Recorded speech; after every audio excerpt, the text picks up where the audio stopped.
Okay, hey everybody. I'm on my way to a grocery store, and it's been raining the last 2 days. The day before that, I worked all day long. But anyway, go to the grocery store. I want to talk about something that I haven't talked much about. There's two of them, the DSM, the personality disorders, that I really don't say much about. And that's a borderline personality disorder. I've heard so many different ways people describe it. It's like really, okay. And I mean, you can read the DSM. And then also antisocial, or there's so much debate I've heard about whether that's psychopath, sociopath, or psychopath 1, psychopath 2, or A, B, whatever anybody wants to call them. It seems like everybody has their own opinion. Not everybody, but a lot of people have very different opinions. And I'm old school. So I heard about psychopaths, the difference between psychopath and sociopath. Psychopath usually has one target. Sociopath doesn't care who's the target. And that's basically, that part of it. But there's so much more, of course. But this is just bad people. Plain and simple. Then people want to divide it up between, the dark tetrad, the dark, hold on. Okay. Where was I? Anyway, where was I? To divide them up in so many different ways. So many people have so many different, just for narcissists, they come up with a lot of people come up with different names for different kinds of narcissists. And the interesting thing to me is what they call a narcissist. I'm thinking psychopath, sociopath instead. I mean, they make this narcissist out to be the most evil character in the planet. Really? That's what it is? That's what a narcissist is? I thought they were just all into themselves and thinking they're so wonderful and great and everything. They're really not all that interested in you. And the byproduct, well, it would be byproduct. But, an innocent bystander type person, or even a spouse. It's just that's the means to an end, or that's how they exploit them, but they're really not all that into the other person. That's how I've seen it. That's when I read it, I see it. I don't see them as that, just, this antisocial, like somebody want to do, that there's these terrorists, these terrible people, after everybody, I see those are the psychopaths, sociopaths, and they don't have to be physically. And here's the thing that I think that not enough of people that are qualified to speak on it. Not just anybody, qualified, not just someone who I've experienced it. No, somebody who's qualified, who has the degrees. Let's put it that way. Whatever is needed to talk about, sociopaths, psychopaths, to really explain them. The part especially that is not physical. They're not physically, I think that's the biggest thing that we hear about. It is the biggest thing. I cannot imagine that it's not. I don't have statistics, but I can imagine that it's not. When it comes to antisocial, if you agree, if you don't agree, it's part of it. Is psychopath, sociopath. Why would they make things confusing like borderline, calling borderline personality disorder? But anyway, the psychopaths, the sociopaths, it's not all physical, and they might not even do anything physically to their victim or victims at all. But it can go back to when I was young. What people used were terminology people used was mind games, brainwashing.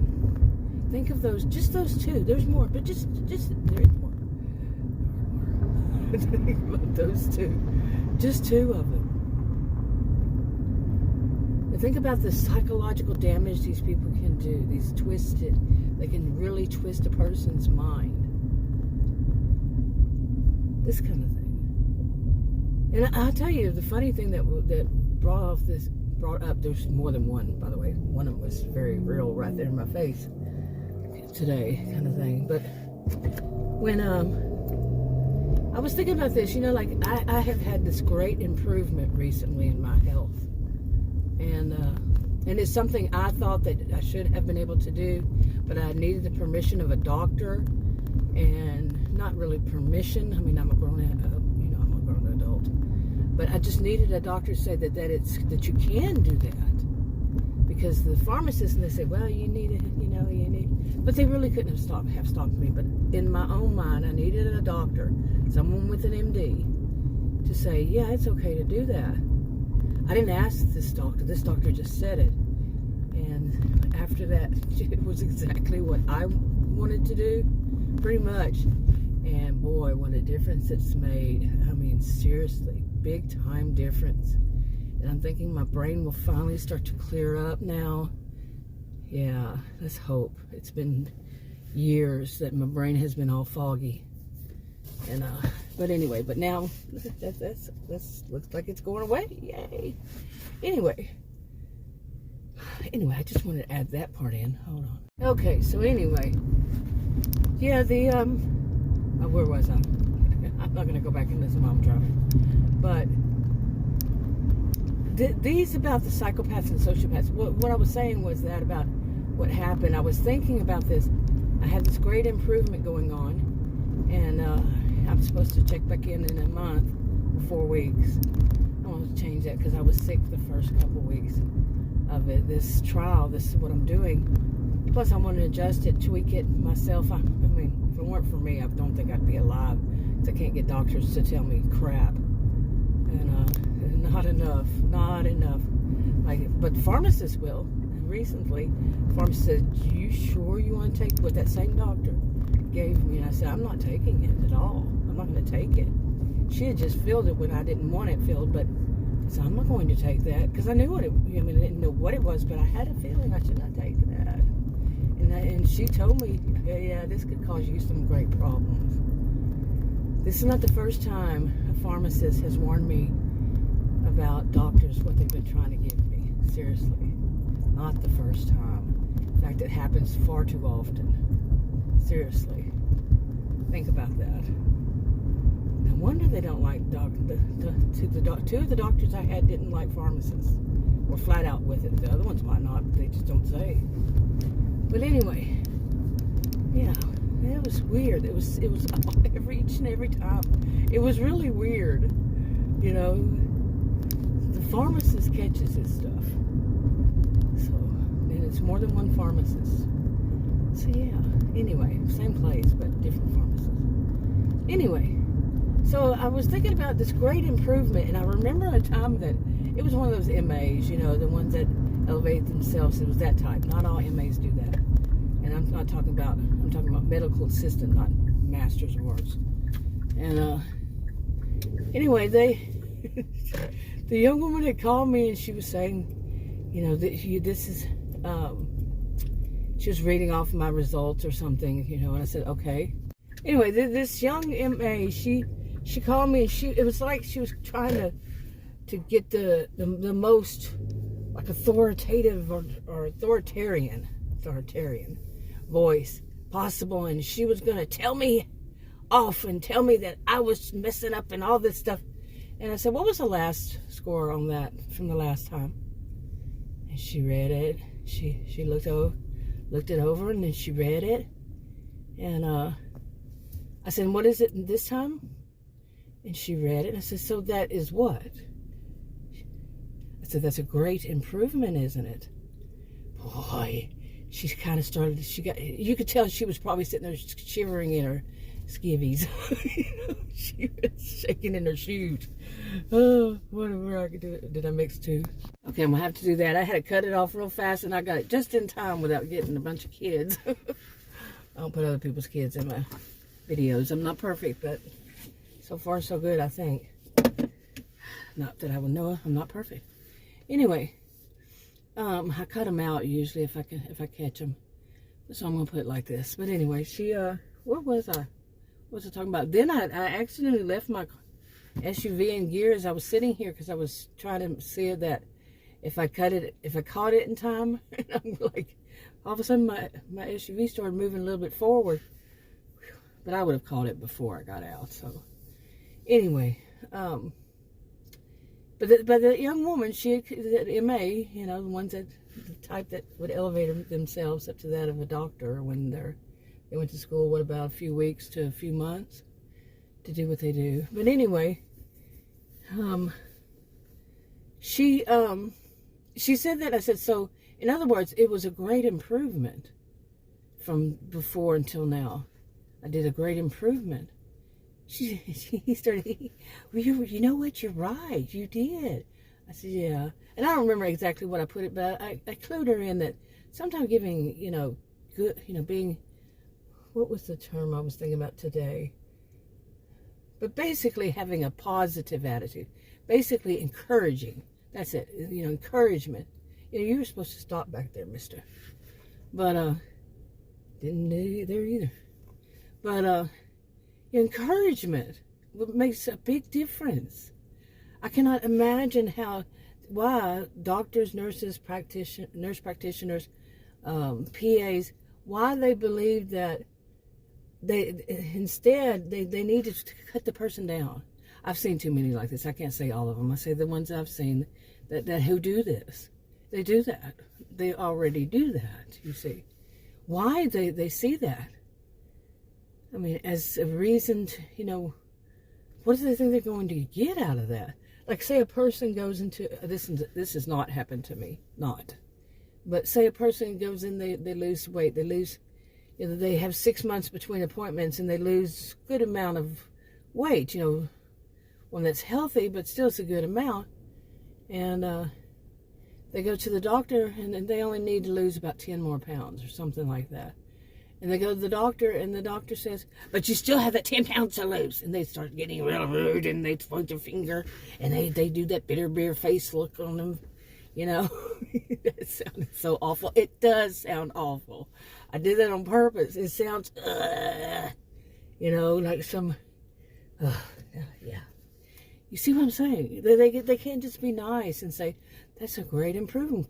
Good job. Keep up the good work. You know, they can't do that. The ones that I've seen, they like that one that I went to just, how many months ago was it? She was a nurse. She was around my age. And she told me that I have to keep a record. I said, I do. I already do. I keep a composition book of a record of, you know, all my vitals, basically. And I've been doing this for probably a year or so. I mean, I've done them before. I know what they do. The machines themselves keep a record. But I know I write them down in composition books, you know, things that, you know, so I can go back and look if I need to, say what was going on. I even write little notes in there, you know, what may have been going on at the time, you know, stuff like that. And I told her that I always check my glucose in the morning. I do it other times of the day, but in the morning I definitely do. She could not let it go. She kept saying, you got to do it every morning, every morning. I mean, and I kept telling her, I said, I just told you. I do it every morning, same time. Well, you got to make sure it's the same time or it's not going to do you any good. First of all, that's BS, but don't take my word on it. Don't take my word on that, but exact same time. God, there's some people, they just can't let it go. That they have to, they were taught that way. This is how I see it. They were taught that way, and they're not going to let it go. They're not going to let it go. That this is where they take it, all their anger out on whomever. Why is he doing that? Pointing at my car. I wonder why. Huh. Anyway, real life happens in the middle of video. But somebody walking by was pointing at the front of my car. I don't know what he's doing with a hook. That is weird. What's going on here? Yeah. A squirrel moment, but no, that was real. Somebody pointing at your front of your car, you have to kind of wonder about that.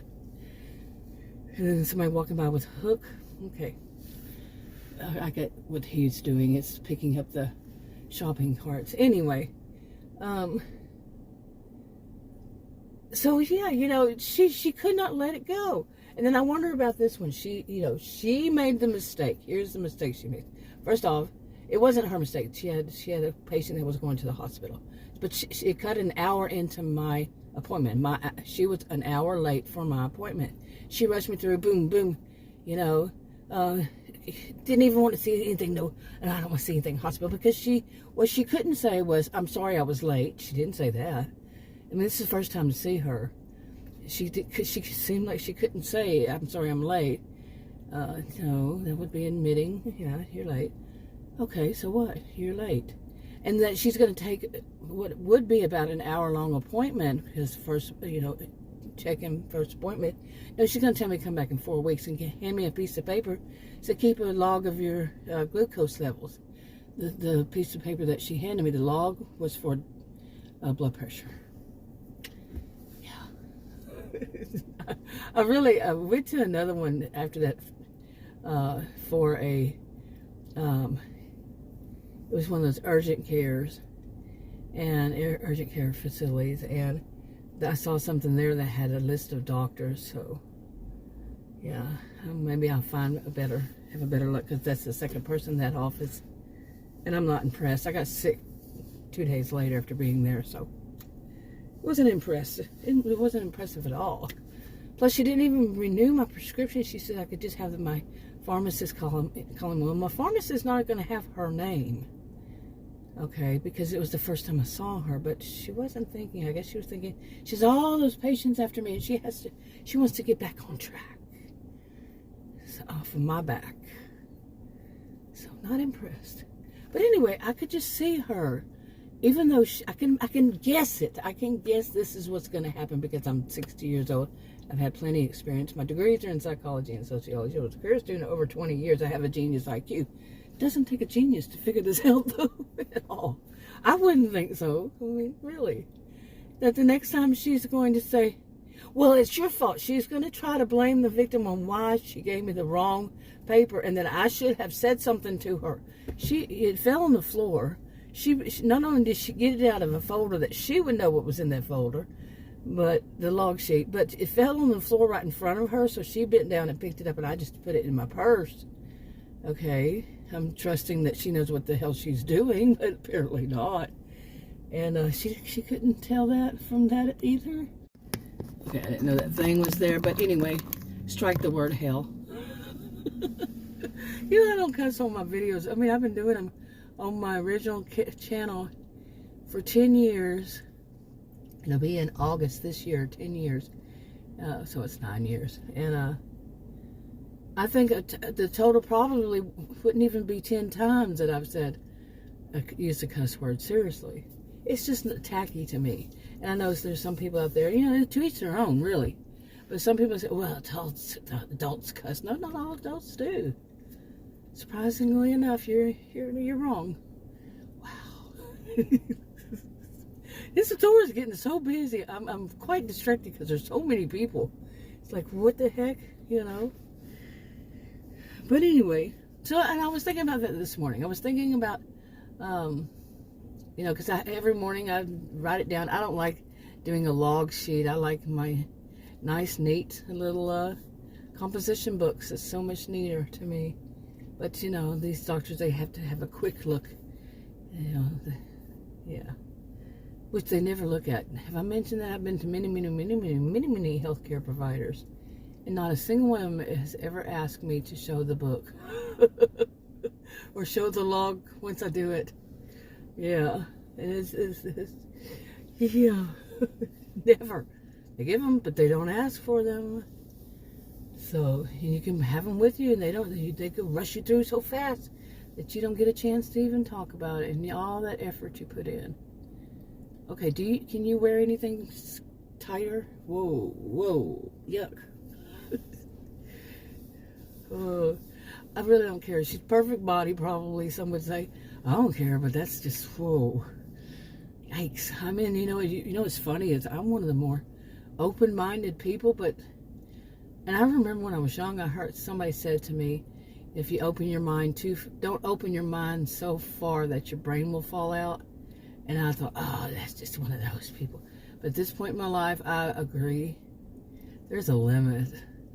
And when somebody's walking around looking like that, there's a decency.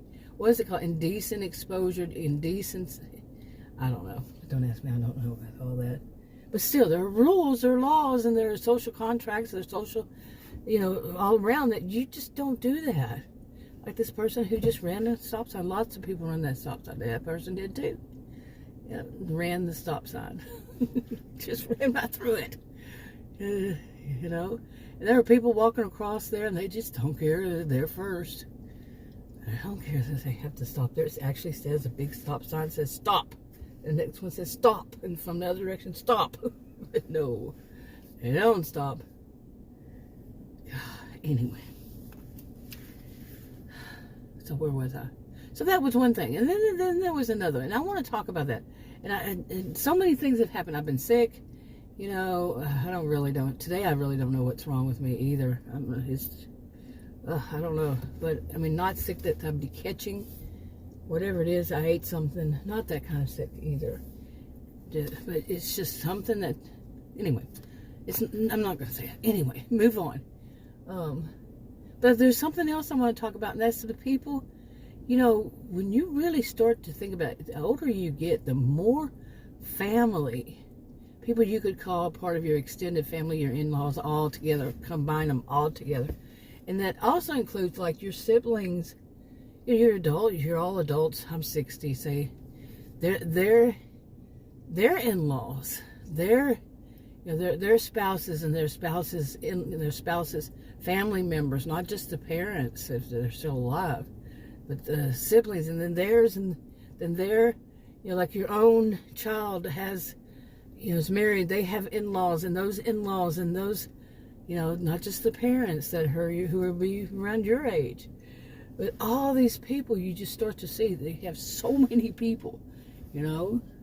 Okay, it can wind up being so many that, you know, that it can be mind-boggling, especially if one of those, whatever it is, whomever, who's, maybe your siblings, in-laws, their age, or their younger age, they're even younger, you know, they can be great-grandparents, you know, and those people are causing everybody problems somehow, some way. It can be that family.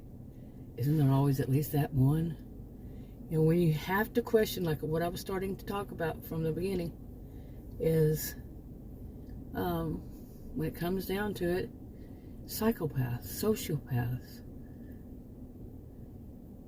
and they are that. They're just not out there hurting people. Maybe some of them are in medical, even. That's enough for this video. I'll talk to you on another video. Bye.